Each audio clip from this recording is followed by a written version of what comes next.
Hey Anthony. Andrew. First of all, just want to say thank you for doing this. I moved You I bet. moved in with my brother here, so if you see this Dr. Seuss room, it's because I'm trying to. Actually, I don't see anything. Let's get your video up. Let's see here. That reminds me, I interviewed Gagan Biani, the founder of Udemy, and then after that, Sprig. And the one thing I remember asking him was, "Are you at your parents' house? Are you like in your own bedroom growing up?" And he said yes. And his friends have laughed about it for a while. It's been fantastic. Well, I'm getting married in November, so I'm trying to save money for the wedding. So I Art, moved in here to do what I congratulations. could. So I stayed at my parents' house for I think 3 or 2 years directly after college. So I don't think I moved out till I was 24 or 25 just to keep those costs low. I've actually been thinking about getting into a business like this for about a Mhm. year and a half, maybe 2 years. And at this time, I finally started to invest in getting a website and going through the courses and really trying to figure out how I would do this. And I've come up with a couple of You're questions. thinking specifically an interview site, right? Yes. Yeah. Mhm. Okay. Now I've noticed there's a couple of like major players in this field.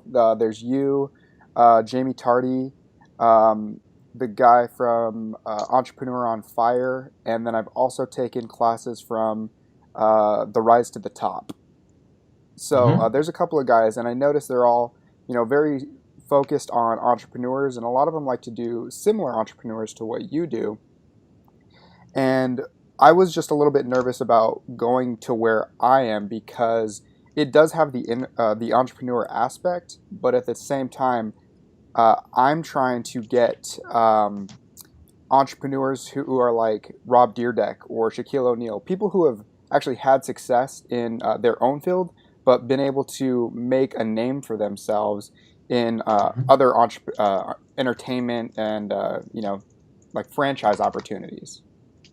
Hmm. So I was a little bit nervous about going into um, a field like that with big players like that, and I was wondering if that's something that you've heard of, and that would be.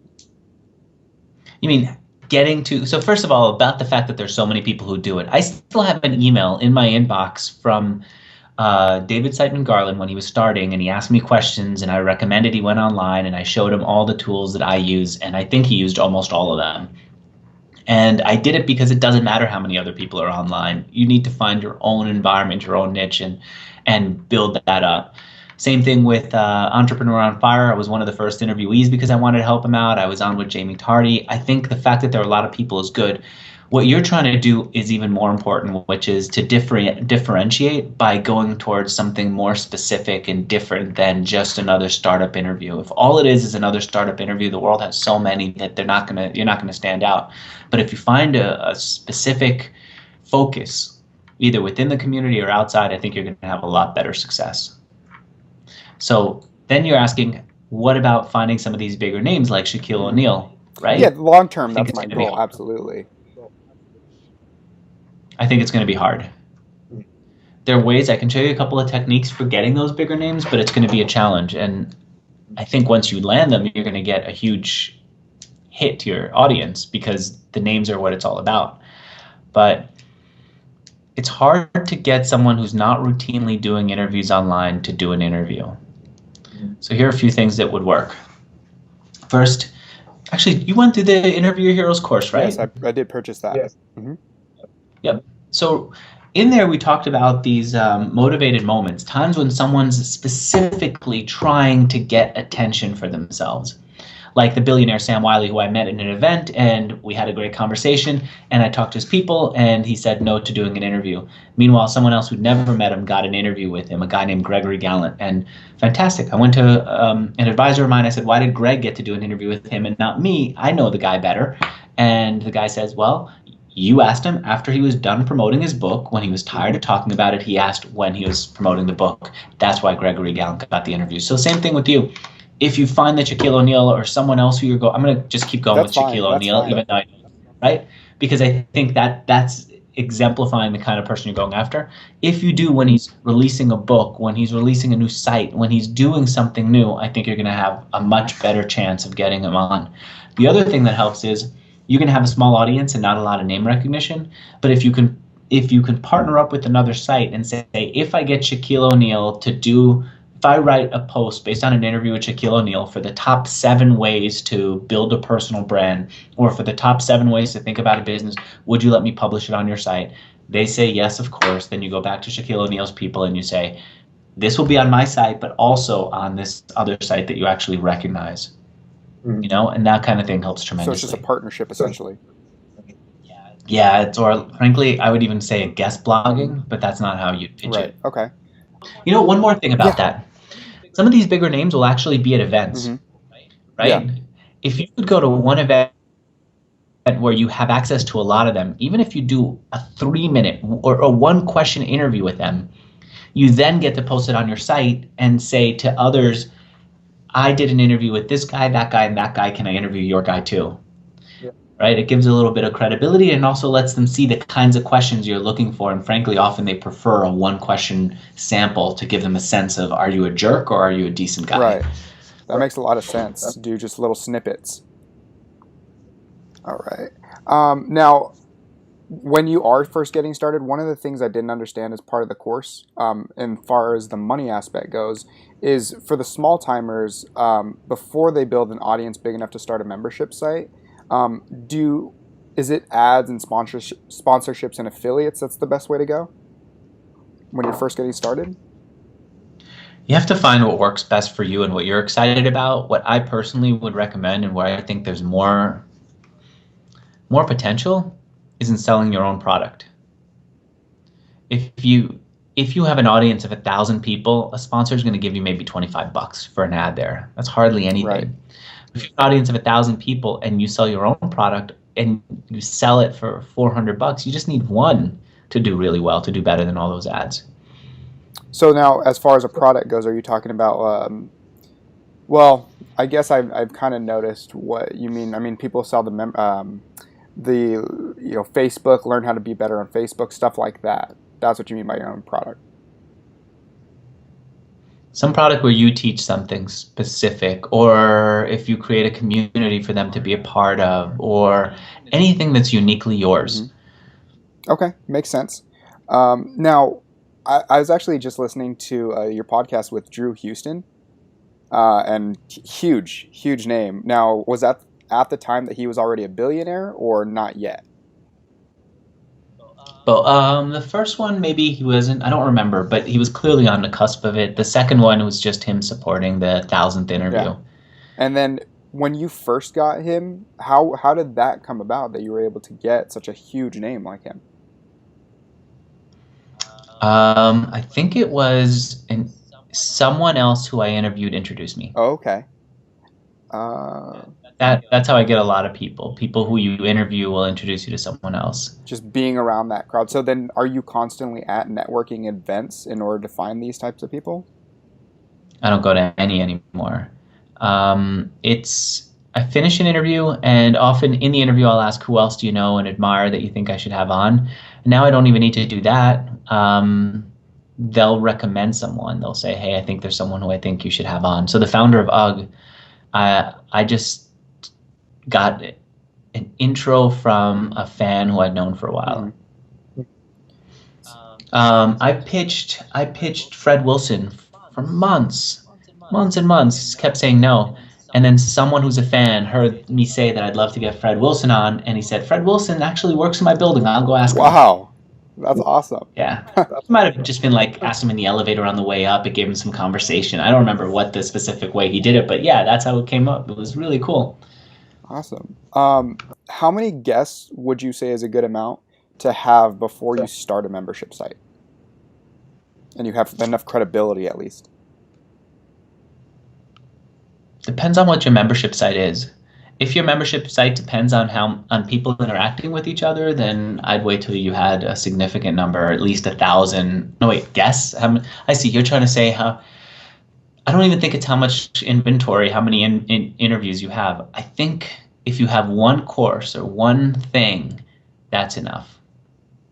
It's more about, do you have an audience that's engaged? Do you have an audience that's willing to pay? So how do you test that? To your email list? No. Here's what I would do. ping them from time to time and try to sell to see if they're willing to buy. It's when they want to buy that when you have enough people who are excited to buy that it makes the most time to create a full-fledged product. So how do you do that? There are a few different ways. One is put a link on the site saying get help or consulting or something like that. People click the link. I don't even want you to put a price on it. Just say, tell me what your biggest problem is. How can I help you solve it? What does a success look like for you here? Then a button that says schedule a call. After they hit that, then have a payment page where you say, this call will cost you, for this price you get 20 minutes, for this price you get an hour, for that price you get 5 calls for an hour, something like that, right? Most people aren't going to pay. That's totally fine. You just want to get a sense of what are the issues that they care so much about that they will come and fill out a form like that. And that's going to tell you how they see you. That's going to tell you what kind of consulting you can start off with. And it's going to tell you what kind of products you should build for them. But doesn't it make you nervous when you have these, you're so new to be able to give advice to these people that want to be these entrepreneurs and to not know the answer? Totally. You're not going to know the answer, and that's fine because you could do some research ahead of time based on what issues they have. You can say, I don't know that answer. I'm getting started, but I'll call you back. It's not even about the money. It's about you starting to sell right from the start and about you learning why people would buy and why they wouldn't, right? What do they need so much that they would pay for? Right, absolutely. And I do think that at some point you can come up with some process that you teach people one-on-one and then codify it into a product. Okay.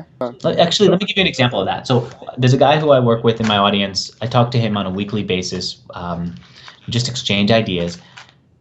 And one thing he did was he started pitching himself as a coach for growing your email list. Instead of creating a product, instead of creating any course, instead of doing anything else, he just said, do you have a mailing list? Do you need help with your mailing list? What kind of help do you need? He said, here's what I do. If you want, we can get on a call. Here's how much it'll cost, and I'll show you how to grow your mailing list. He started getting so many sales, he booked himself up, and now he's building a product for it. But this way, he was able to gauge people's need. He was able to test out some of the things he learned about how to grow a mailing list, and he was able to see what excited people and what they didn't understand, and now he can package it.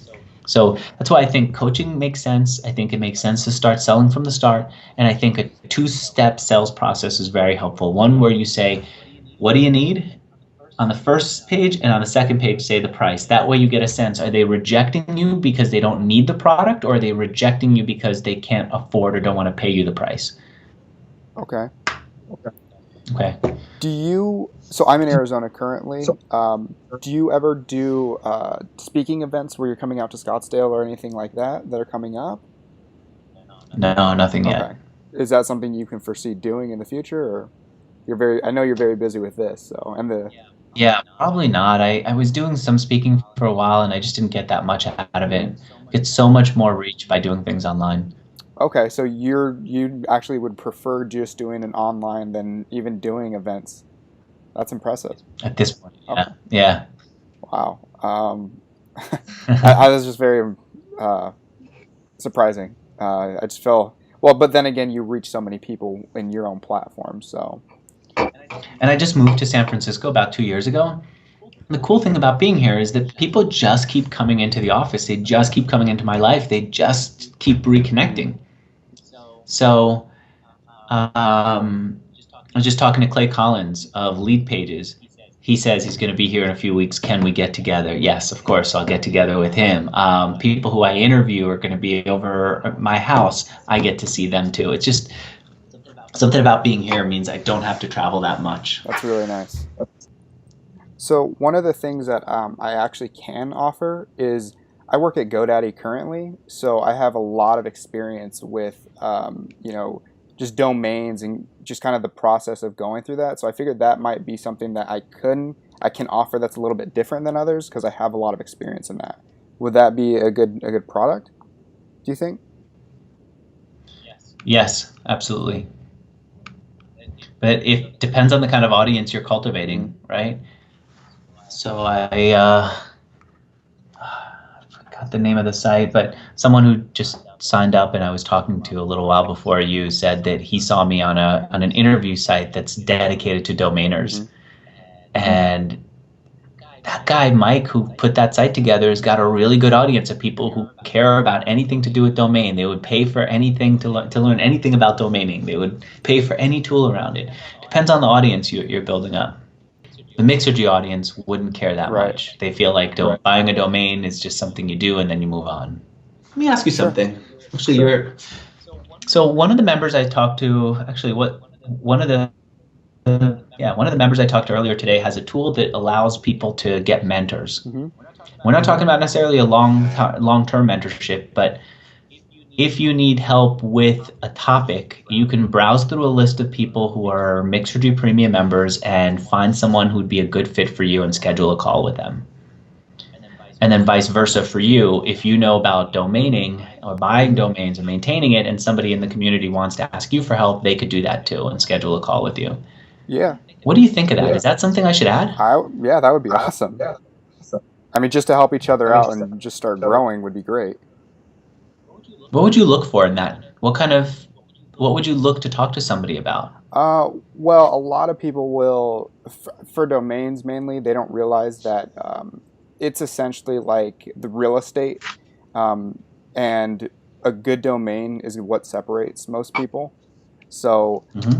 a lot of people will go for something super, super long, and a little mix up when it comes to spelling would kind of prevent them from getting to the site. Mm. And so yeah, a lot of the focus is trying to find the right domain name, and it actually took me quite a long time to find my own.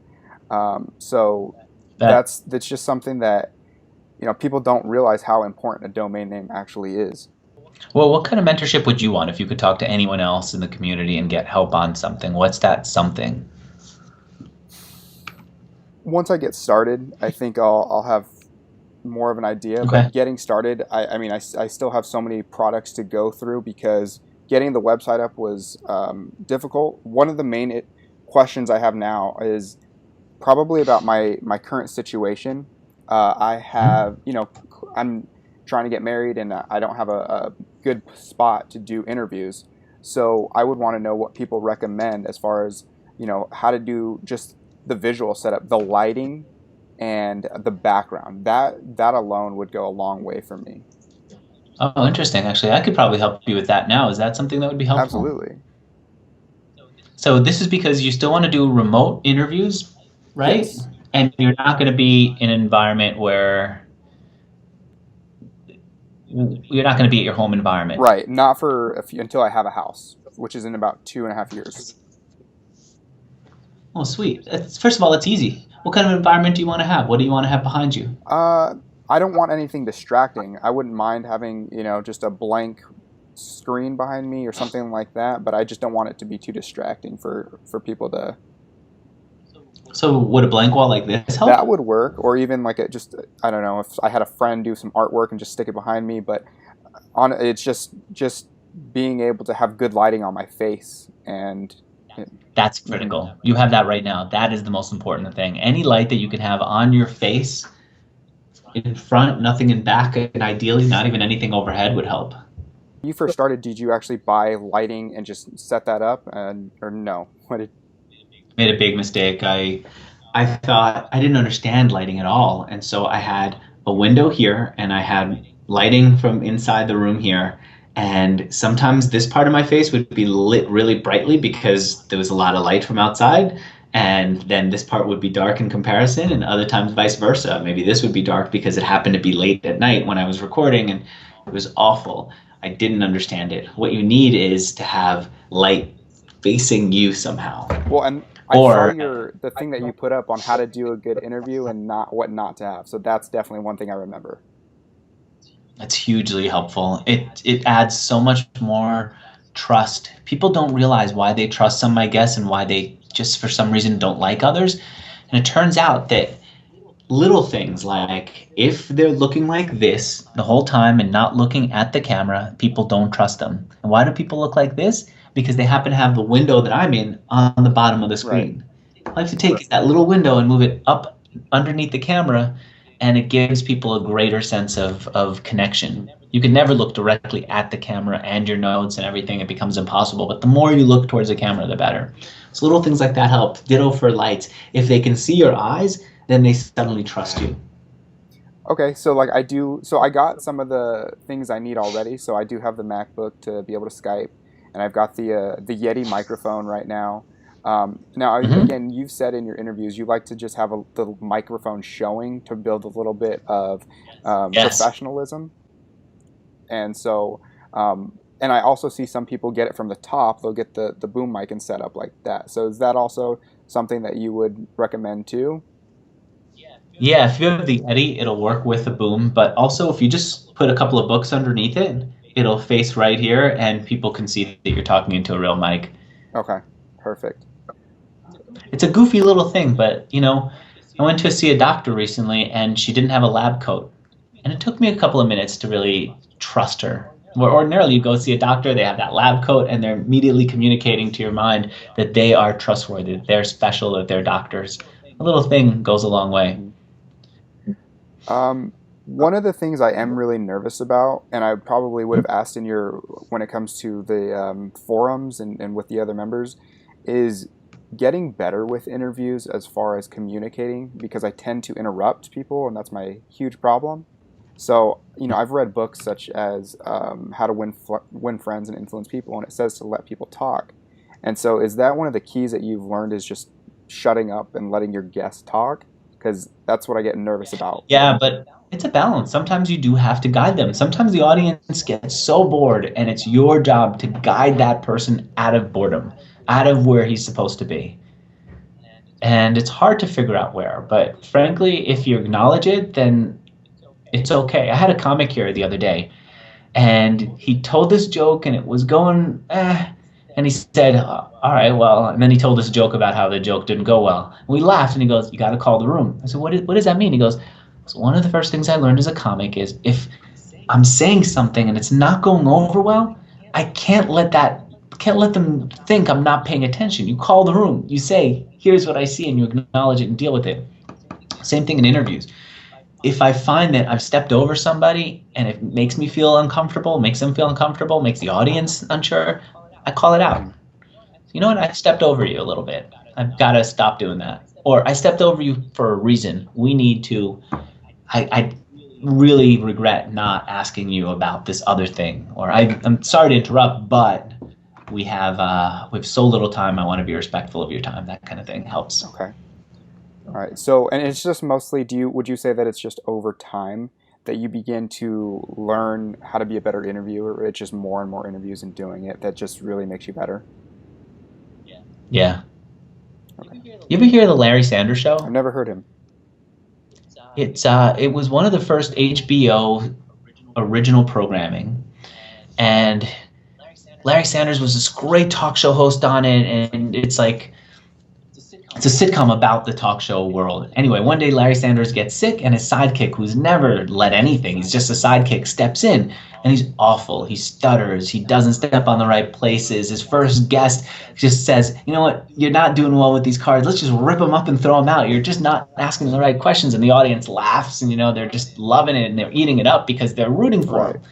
The next day, he comes back out, and he's now suddenly feeling overly confident, but he hasn't earned it. And he starts to make fun of people in an awkward way, and the whole thing just bombs, and they can't run that second show.